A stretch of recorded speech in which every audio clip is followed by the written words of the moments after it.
Welcome back to the Modern Old School Training Podcast. I'm Aaron King with Coach Bob King. And today's topic, we are talking about what program should you use, or how do you choose a program that's right for your situation, your goals, and kind of just the combination of those things. What are your, resources and all the above.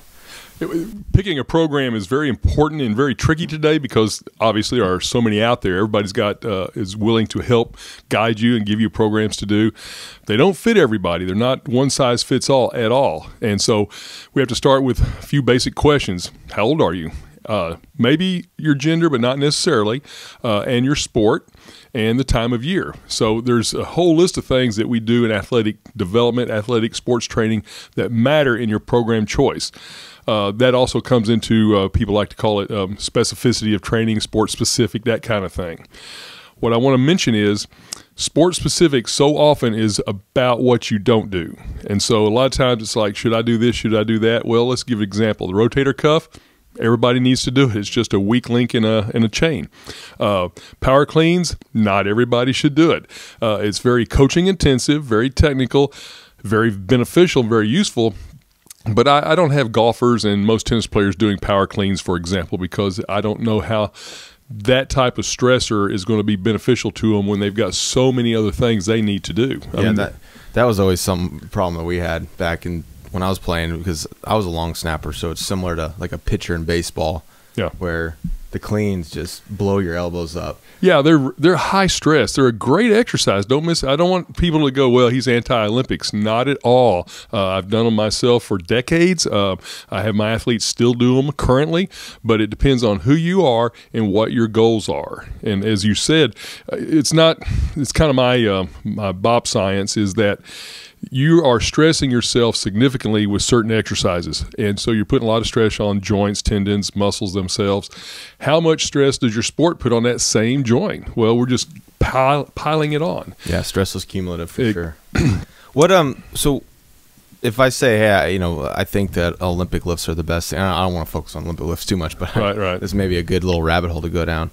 If you're thinking about program design and which program to choose, the pros and cons of the Olympics of saying, hey, they might be one of the best, if not the best exercise for certain types of explosive, movements or speed. But is the juice worth the squeeze as far as, well, yeah, but your elbows are going to kind of dictate. You say elbows, and we can just keep going. The shoulders are really loaded up at the same time. And, we do some things that we call precursors or, kind of a mini movement. So it's not really part of our Olympic progression, but we do a pull press combo with a bar. Get some kids and just do a pull press combo. And what that does is it allows us to do two things: multi-joint, multi-movement exercise. But at the same time, we can kind of look and see, boy, we start putting weight on the bar. They just have their limb length or their coordination, maybe sometime down the line, but not right at the moment. It kind of gives us a peek at what they may or may not be able to do from an Olympic standpoint. And how does this break down by age? Well, there are those that will go back and say, look, a PVC pipe and a 12-year-old, they go together. Okay, I don't disagree. It's coaching intensive as well, because you can be really sloppy with air. And that's about what a PVC pipe is, right?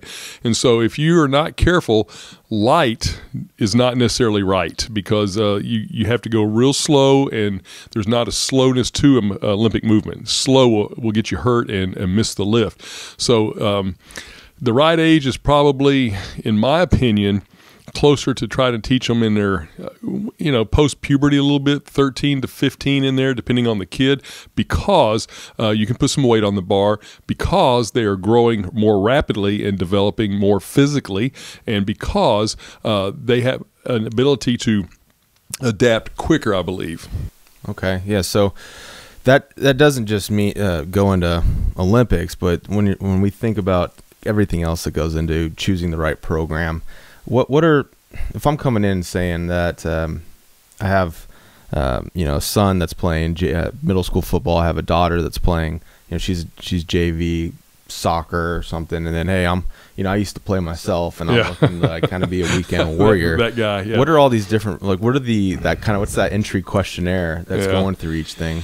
Well, let's start at the end and work back for the easy one. That guy needs to be on a general fitness program, a strength program that just serves him well as far as total body, not too restrictive on like curls and things where guys like to do curls, which might not be helpful for volleyball so much.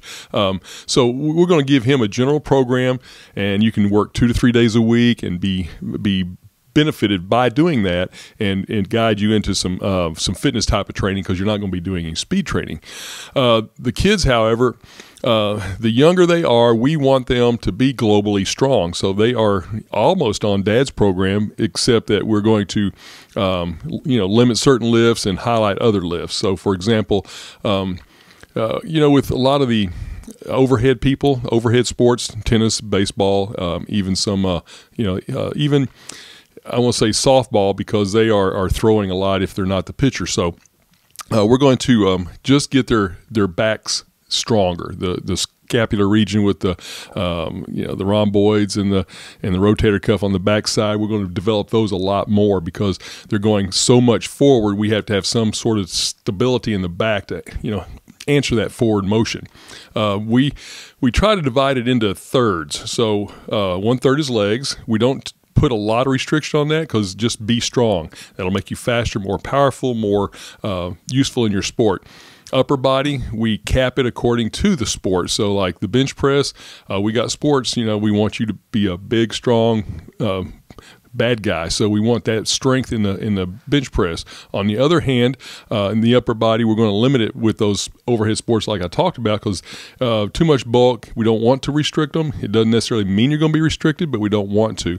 And then the third thing is just the supplementary things, where you talk about core, rotator stuff, scapular stability, those kind of things. And then we get into all the conditioning and stuff later. All right. So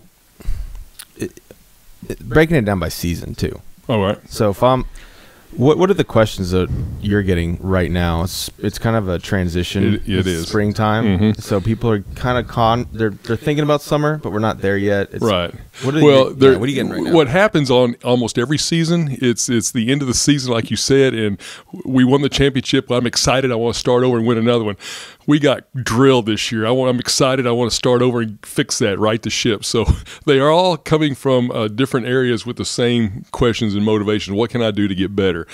So what we'll try to do is, if they've been training, there is a short start over time. So re-entry, we'll call it. And so we're going to get them back on a general program and get the weight soreness out of their system if they have to have that, because they might not have lifted at the end of the season like they were in the beginning or during the middle of the season. So we'll start with a re-entry program, a couple of weeks of generic training, and then we'll start trying to, if you want to call it, specialize, so that football and other ballistic sports will get their bench press routine cycled upward.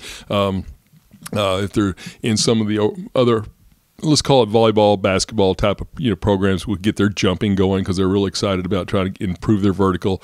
So we'll just start ramping it up and drip speed into it a little bit. Now we're talking a lot about strength, but with athletes, always understand your speed and strength and conditioning have to be built into it, because you don't want to get too far away from the conditioning you had. Strength should make you faster, but you've got to run to see if that will carry over. Okay, so we got the transition phase going. Now, what about the athletes that are, they have maybe a strength coach, they're coming to you for speed, or they're getting ready to start school's off-season program. Mm-hmm. Where's that, I like to call it that version control? Yes, and that's we figured that out several years back, because we've been doing this a long time, and what we do is fill in the blanks, because what we discovered, and I'm going to be careful not to step on toes, some strength coaches, especially in the high school, middle schools, they're only able to do what they are fed. So if they go to the clinic, they bring the clinic notes back and they do that. If the so-and-so wins the national championship, that's the program they do. So there's gaps in the program, and there are things that I do that I'm very confident that programs in schools and even other gyms are not doing. So I get a good thumbnail to say, what are you doing in school? And I've got them right now. I have tennis and basketball and volleyball coming in right now. And so what are y'all doing in school? Okay, well, here, we're going to do this. And lot of times, especially for me, it's a lot of speed work in terms of technical and just speed development and correcting things. And then on the weights, I will simply go around away from what I can usually predict their school is going to be doing. Squats and cleans and bench press, and I want to work that backside more because you just don't see it in the programs where they're working the lats. And for guys, your lats are the largest muscle in your upper body. That's where put on weight, you're going to put it on. I've been following a lot of different hashtags and things on Instagram just to kind of get an idea what people are doing. Right. Because I don't know who to follow necessarily, but if you follow certain hashtags, you're able to see a collection of folks. Right. There's some crazy stuff out there. I mean, I see it every day.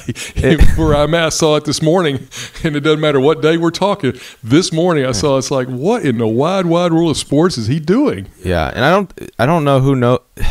How do you identify?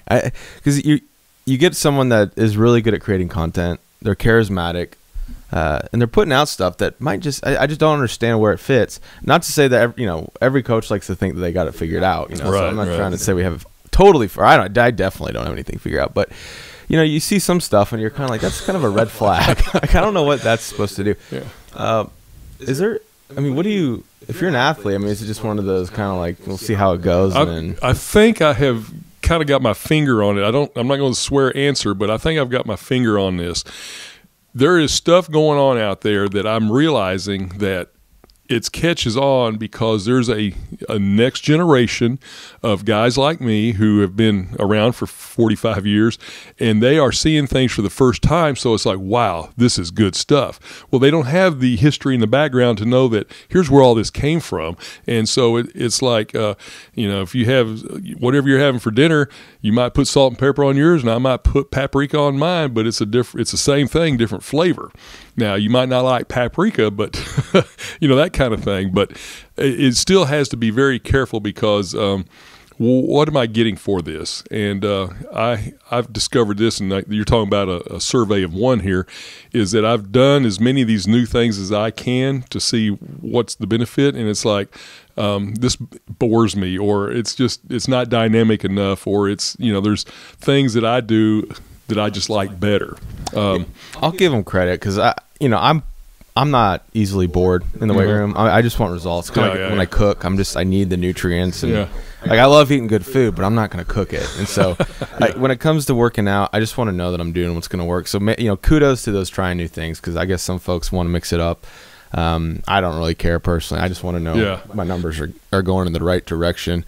I guess we don't really have much more time. The last kind of thing I thought was unique is when you have, say, like one of the guys you have right now, projected, we don't know if we need to name names, but guys that projected potential lottery picks, in the NBA, and then some guys that might train for the NFL. It's like, okay, they're in the gym, and then there's other folks in the gym observing. What about them saying, man, I want to get on that program? Well, go back to what we just talked about, because the player you're talking about that's we're getting ready for the draft in June, and he is out of town. And so he texts me, says, hey, can you send me a copy of the workouts? And so, I take a picture and fire it off to him. And the cool thing about it, it's caught on. It travels. It goes anywhere very well. And so some of the exotic stuff that you see going on requires, a kettlebell is not a specialized piece of equipment, but you need a kettlebell. I have lat pull in mine, so obviously you need a lat pull. But most facilities you go to, the programs I use are able to be executed, and in the way we do our system of training, it's very dynamic. About our lift and move. We don't sit in one spot. You will not see us in one spot more than 15, 20 seconds top, and we're on the go. And so, I think people recognize that I'm working with, highly, gifted individuals. And so once in a while I will get that, hey, what do you charge for a program like that? And we have it on a semi-personal and personal level. So we're able to disseminate and get the programs out if people want to do those. Yeah, I think that's the funny thing is the whole train like a pro. So it's like you and him or her can do the exact same workout. How many times have we seen that in ads and stuff? Yeah, train like the pros. No. Some guys might be on that program. They don't even realize. Right. Well, bro, you're 5'9". He's 7 feet tall. Yes, he is. So, okay. Well, yeah, that's good. I think that we're already at 15 minutes, and so we have a lot of topics to go over as usual. So if you have any questions, message us. Follow him, Coach Bob King, on Twitter and Instagram.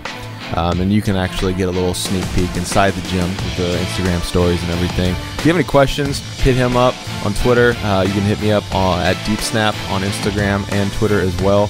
And we will try to do what we can and get into these questions right here. I also, on the Anchor app, I have my other podcast where it's more, when we're going to do an episode after this where it's just more sports talk, just kind of talk about whatever. Obviously here at Modern Old School Training on this podcast, we just try to talk about what you can be doing from a performance standpoint. But if you have any questions, let us know. Until next time, I'm Aaron King, Coach Bob King. Thanks for listening.